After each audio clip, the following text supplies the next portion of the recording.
Her har vi en taxa. I taxaen er der en chauffør. Chaufføren hedder Jens, og han kører taxaen rundt i dagligdagen.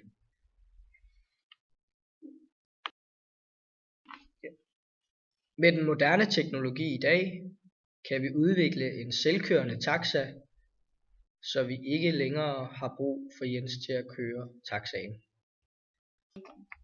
Jens er nu ked af det, fordi han er blevet erstattet af en PC, som kører taxaen for ham. Det er surt show.